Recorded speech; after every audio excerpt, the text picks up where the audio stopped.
Be a part of the best pro wrestling podcast today by supporting the Going In Raw Patreon. You can enjoy access to the live taping of the show, exclusive merchandise, and patron-only episodes, and so much more. Support Going In Raw today. Click the link in the description.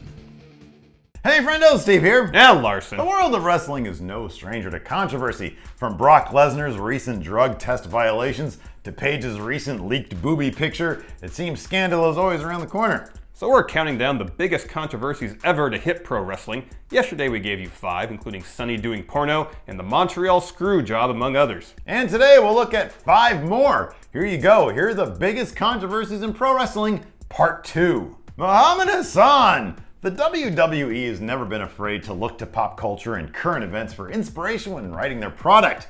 These days, they generally shy away from the more controversial aspects of our world as they've tried to expand and legitimize the WWE brand across the globe. They play it safer, it's just smart business. But it wasn't that long ago that Vince was completely okay with creating characters and storylines that parallel sensitive subjects in the real world. Enter Muhammad Hassan, a character played by New Yorker Mark Gapani. He originally portrayed an Arab American who was fed up with the racism and prejudice he experienced in a post-9/11 world.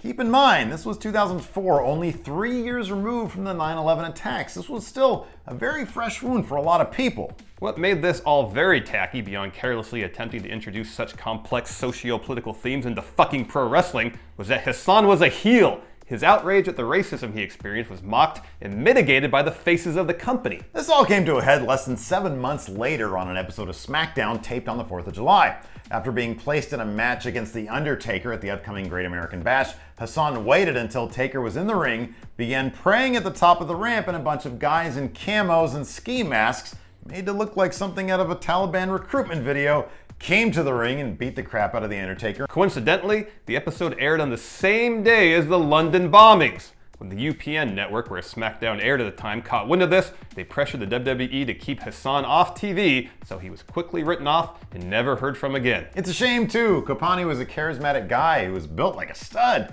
In fact, according to him, he was set to receive a big push and win the heavyweight title.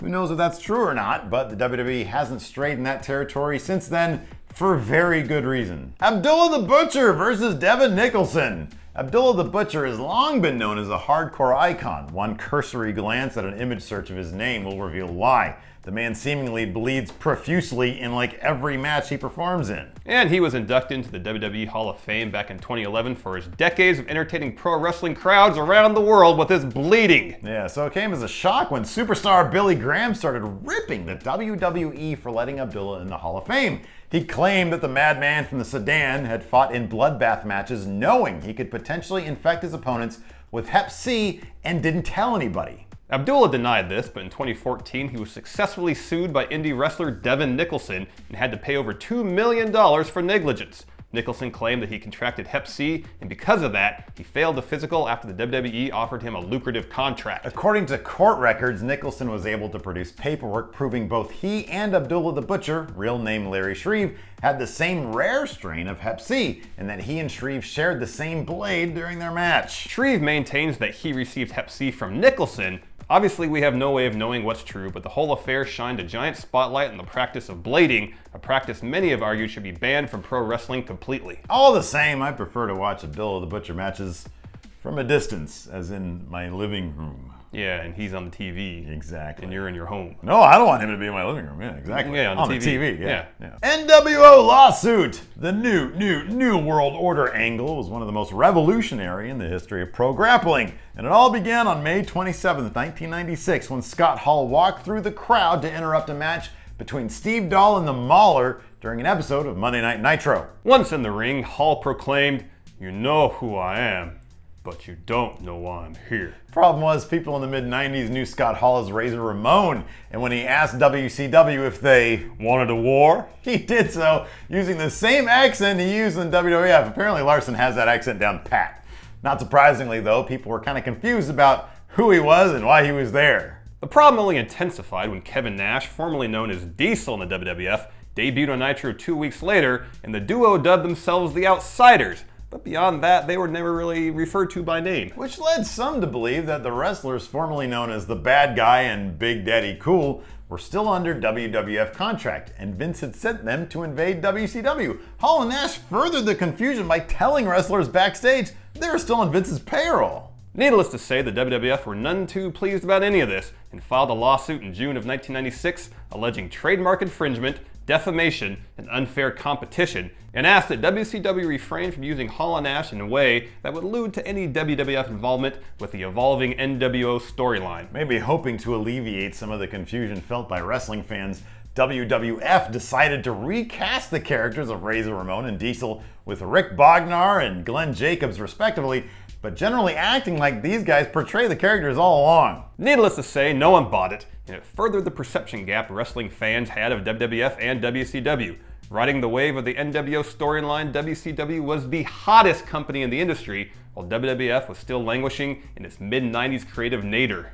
The two companies were embroiled in legal proceedings while the Monday Night Wars played out on TV until the promotions reached a settlement in 2000. And just a year later, WWE would own WCW, and the NWO itself, including Hall and Nash, were brought back 1 year after that. They probably shouldn't have been, though. You know, really. Best thing to come from that was Hogan coming back.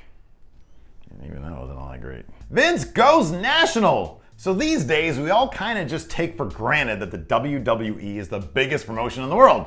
Then there's New Japan, there's pretty much everybody else. But it wasn't always that way. Dating back to the formation of the National Wrestling Alliance, there was a very strict territory system in place. A system everyone in the industry respected until Vincent Kennedy McMahon took over his dad's New York territory and started poaching wrestlers like it was the cool thing to do. And it was, or at least it was the lucrative thing to do, because he was able to poach Hulk Hogan from Vern Gagne's AWA, Roddy Piper from Jim Crockett, and so on. But poaching talent wasn't the most shocking of his offenses. He started expanding WWF programming outside of his Northeast territory, which was a huge no-no. This practice, poaching talent and expanding into rival territories, practically ran everyone else out of business by the early 90s, save for WCW, which was purchased by Ted Turner, and of course became WWF's only real competition in the late 90s. And of course, Vince eventually bought WCW as well. He's not even close to being done, though. Over the past year, Vince and his son-in-law, the Game Triple H, poached nearly the entire Bullet Club from New Japan,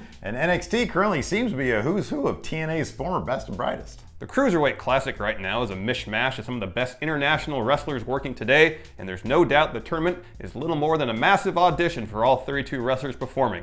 At this point, Vince and Triple H have made the entire world of pro wrestling their personal farm system. Hey Dad, I like that wrestler over there. Could I have him? Well, sure, Paul. What about all of New Japan? Can I have all of it? Well, I'll just hand you my checkbook. I want those young bucks. Plane ride from hell! Who'd have thought the story of one plane ride in 2002 would go down in pro wrestling lore as one of the craziest, most talked about incidents in the history of the sport? Lives would be changed, wrestlers would be fired, and songs would be written about it for hundreds of years afterwards. Okay, that last part isn't true yet, but it was a pretty big deal at the time. The plane ride in question occurred in early May 2002 as the WWE wrapped up its European tour. As the plane sat on the tarmac for an hour, several WWE superstars got liquored up and the shenanigans began. Let's run down the list of these alleged shenanigans. But remember, there are many variations on this story because everyone was seemingly drunk. So people can't really remember shit the way it actually went down. One of the funnier stories involved Goldust getting drunk, hijacking the plane's PA system, and serenading his ex-wife of 3 years, Terry Runnels, before Jim Ross got him to stop. Most famously, Kurt Hennig challenged Brock Lesnar to a shoot wrestling match, which Brock won in convincing fashion, but keep in mind this was in the fuselage of a plane, so we're not sure if that factored into Mr. Perfect being reduced to a Mark Hunt wannabe. Disgustingly, Ric Flair showed his old dick to a bunch of flight attendants. It's actually the least surprising aspect of this entire plane ride from hell. It's more surprising he doesn't do this on every plane trip. Allegedly, Free Bird Michael P.S. Hayes picked a fight with Bradshaw, who proceeded to knock Doc Hendricks the fuck out. At some point, Hayes then fell asleep, presumably from being knocked out from Bradshaw. And X-Pac cut off his ponytail, which resulted in the loudest pop from a crowd the 1-2-3 Kid ever got. And it was the one time X-Pac was ever truly over with the crowd. According to rumor, the next day he taped Hayes' ponytail to the wall at the gorilla position, and that's maybe the best thing X-Pac ever did. It's true. After the plane touched down and WWF officials had a chance to sort through the mess, Mr. Perfect was fired, Goldust ended up running out his contract as a jobber, and Scott Hall, who according to JR was passed out the entire time, was let go as well. The entire thing was a wholesale disaster. but it's also really fucking hilarious. I love that they cut off Michael Hayes' ponytail. I know, that's great. It's great. And then taped it to the wall. Yeah.